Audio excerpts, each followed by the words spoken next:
guys, so it's been 1.5 years since I started my restoration journey with the Mini Classic, and today the car is finally ready, right? I'm so excited to show you how the car looks like. TJ has been taking some shots of the car and it looks gorgeous. Can't wait to see the actual picture. After lots of time spent and money spent, it's ready. It's ready. So before I go and show you the car, I do want to give a big shout out to Bufori. They did an excellent work with the restoration on the exterior, the interior. You'll see it for yourself. So if you guys are looking to restore your cars, second to none, Bufori Restorations. So I put a link in the description below, and of course to Kevin, thank you so much for guiding me through the drivetrain, restoration, and all the parts to find as well, right? Of course, DJ for taking all the beautiful shots. It's his advertising, but he takes his precious time to come and shoot. So without further ado, let's go and take a look. Voila, there you go. The Mini is finally done. Look at that. So it is small on the camera because it is small. DJ, thank you so much for taking the shots. Right. Do you enjoy taking photos of this car? Yep. It's very challenging. Oh. Name the green for you. I haven't come up with a name for this, right? Yeah. So the green is actually, I wanted British Racing Green, but Jerry said I'll do something better than that. So he just did it. So you can see that it's a bit goldish or warmer green on the warm light.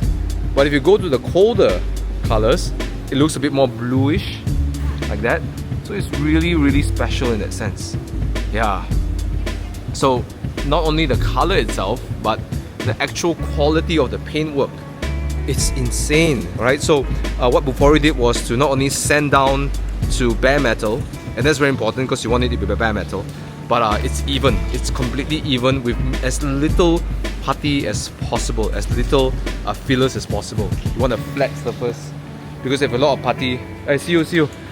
Thank you so much, TJ. Thank you, I appreciate it. Look at that. Look how clear and how glossy this thing is. It's actually it's actually so beautiful. Just look at that. Yeah, it's insane. Absolutely insane levels of paintwork, right? So hats off to Bufori on that. And they're such a stickler for perfection, to the point where I was going to collect my car 2 weeks ago and the bull bar wasn't straight. Jerry said, give me 2 weeks, we'll fix that up, and they did. Right, so bodywork done by Bufori, the interior as well. However, the rims were done by King of Rims. I took it over there, we refurbished it, gave it a nice little light gold. I'm going to fit in the caps later on. But let's look at the interior. Oh wait, before the interior, Webuster roof. Yeah, so Bufori and the team as well took this out. It was previously sort of a plastic kind of feel, and then now it's this the mohair, the Mercedes mohair kind of fabric, and to match the the Old English white color. Yeah, absolutely gorgeous. Okay, interior, maybe in the future I will do a open pore veneer, but for now this is wrapped. Budget constraints. Okay, so the leathers from Bufori is beautiful. It's tan tobacco, and check out the fabrics. So this is from Relicate. It's one of those Porsche aftermarket suppliers for fabric, and I bought them from them, and Bufori used this as part of their upholstery, and with the additional leather and fabric, they made me a duffel bag. Thank you so much. Oh my gosh, this is so gorgeous. I'm never going to use this bag. Kind of defeats the purpose of having the bag. Alright, I'm going to get this car out and thinking for alignment and decide what to do with the paint, because I'm thinking about putting PPF on, but you know, I do like the clarity and the gloss, so I'm thinking about it, still thinking about it. Alright, so let me get in the car and walk you through a little bit on how it drives right now, because there's quite a lot of changes on the engine side. Hey, yeah, while we're talking about the engine, let me just show you how it looks like right now. Okay, let's do it. Okay, there you go. Let's look at the engine. Oh, wow. Alright, that's the engine bay, completely done up by a Sifu in Malacca, arranged by Kevin Nai, who's an avid mini restorer, right? So we got an open pot air filter right now. This is the SPI engine, 1.3, and yeah, everything is done. New pipes, new wiring. Before this used to be Maggi mee and spaghetti everywhere, and now it's all neatly organized. It's just amazing how much they can cram in this small little area, isn't it? Right? So, although the only critique I'll say is that I wish they never spray the copper on the alternator so it gives you a bit of color. But everything is new. Yeah. Expansion tank, radiator, blah blah blah, everything is new. So this car is actually fit for Evo Enduro, right? So I'm gonna take this car on the drive, and I shall see you inside the car. If you're looking for the best protection for your car, look no further to XPEL. I put my cars through harsh conditions like constant B-road blasting, road trips and occasional track days, and I want my car to look the best, and XPEL's Ultimate Plus paint protection films never fail to protect the paint on my cars while keeping it looking amazing. All XPEL's products, including prime window tints, come with an official e-warranty from the manufacturer, which gives me an additional confidence and maximum peace of mind when using their products. And this allows me to be fully present and enjoy all my experiences with my cars wherever I go and whatever I do. Click the link in the description below to find out more about XPEL's products and their official dealers in Malaysia. Protect everything you love with XPEL.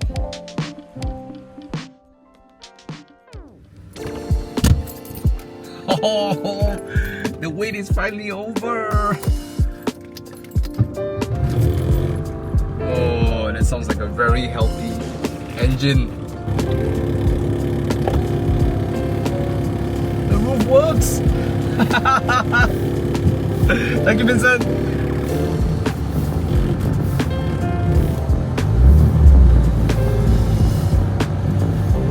Oh. Alright, so now that we've just refueled and I got past my happy, euphoric moment, let me just walk you through why I decided to spend a big sum of money and effort to restore this old Mini Cooper. So, I've dabbled in a couple of classics during the MCO period, during the lockdown period. My first being the E30 Sedan 318i. I loved that car. Drove it a lot because it's so analog, right? Maybe because I came from a time where I was having a C43, you know, and I had the M235i, and so my first dabble into classic was the 318i, which kind of sparked my love for older cars. And then I was offered, a few months after I owned my E30, I wasn't ready, but I was offered this beautiful Webasto roof Mini, which is the blue color Mini. We call it Trixie, and I kept it, and I bought it with the mindset of saying, well, I had a good price, so I'll maybe sell it for a profit in the future, right? So that's how I got involved in that car. I broke my budget. I took money out from my savings account that I usually don't take it out from, you know, and I had the car for a couple of months. And it was not until I'd driven this car up to Fraser's Hills with a couple of the Evo guys. Okay, those guys who like classic cars. And I remember it was Roger and his Spitfire, Triumph Spitfire. It was a Mark II. And Adrian in his Cappuccino. And it was, and Baldwin with his Peugeot 206. And it was then I really fell in love with the car.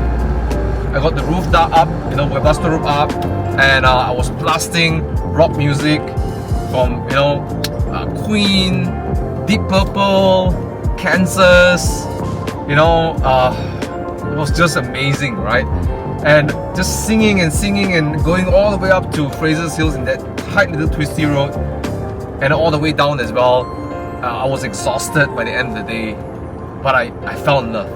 I fell madly in love with the Mini. I just love how the way it corners, its character, everyone says hi to you, everyone says hello, and it's so cute. It's just so cute, right? It's so it gives you that you know, that aggression, the cute aggression that you want to go and cheer, you know. That was when I knew I'm really going to keep this Mini. But it was the reason why I wanted to spend the money and the time to restore, because it was actually looking pretty darn good already, was because I decided that instead of having loads of classic cars and cars to take care about, I wanted to focus on quality. But it means that it will be in the kind of spending range where I no longer make any financial sense. So I thought I'd pick one car and I really just give it the full treatment, give it the Goldilocks treatment, give it the best possible restoration, take everything out, fix all the body, the rust, you know, anything, address everything so the car is almost brand new, right? But when you do that, it becomes the kind of cost that it wouldn't make sense, because if you want to sell the car, you will definitely sell it lower than what you put in. So I look at the E30, I spent some good money on it, I put a nice paint on it, citrus plow, metallic. I did the seats as well, I did sort of a tartan kind of seat going on. It was beautiful as well, but the Mini just took my heart. It really just took my heart, and that's pretty much it. Just the way it drives, the character. And I said, okay, if it's got to be one car, pick this. I started out with just planning the interior, because my old Mini had some leaking issues, water leaking issues, so it has a culture of mold, right? No matter how much I clean, it just keeps coming back, and I'm very allergic to mold. So I thought, let's do the interior. And I said, well, if we're going to do the interior, we might as well do the body, because the body has some rust spots here and there. Okay, then we're going to do the body, because we're going to drop the whole engine out. You might as well just do the whole engine and drivetrain as well. Okay, so that's why I talked to Calvin. And then I say, well, if we're going to do the engine, and we're going to do the gearbox, so we're going to fix up all the engine and, you know, put on new parts and stuff and new pipes and all, why don't we modify the gearbox? So it was a downward spiral, and yeah, it now has a 5-speed gearbox with a cross link, which is probably one of the reasons why the bill went up pretty high, because that's at least 20,000 ringgit, 25,000 ringgit worth of a modification. It allows me to have the 5th gear so I can cruise on the highway, you know. So yeah, I've put in quite a decent amount of money at this point, right? And I'm so thankful that Jerry from Bufori said, hey, bring your car around, let me take a look at the paint. And they decided to work on my paint. And it's such a privilege to have Malaysia's best restorer to work on the paint. As you can see in the video, it's gorgeous, and it still doesn't do it justice. So yeah, I want to keep this car as long as I can, because it does represent, for me at least, like my rebellious identity. Right? I will talk to XPEL to decide what we're going to do with the paint, because I feel like putting on PPF, but I do like the clarity that Bufori has created, and maybe I'll just do XPEL's ceramic Fusion Plus coating, premium. We'll see what we're going to do with the paint. The only thing left to do is, after fixing all those things up, is to enjoy the car and create new memories, right? Tell more stories about this car, right? So if you do want to stick in there and find out what I'm going to do with this car, where I'm going to go with this car, and also all the other cars in my garage, and maybe some occasional car review vlogs, do check in my channel. Check in and subscribe to the channel, like this video, it helps a lot. And yeah, let me know in the comments, what car would you restore? If you like to have a classic car restored, which car would it be? Right? I'd like to hear your comments. Right, with that, thanks for watching everybody. I shall see you in another video and another update next time. Ciao, and peace out.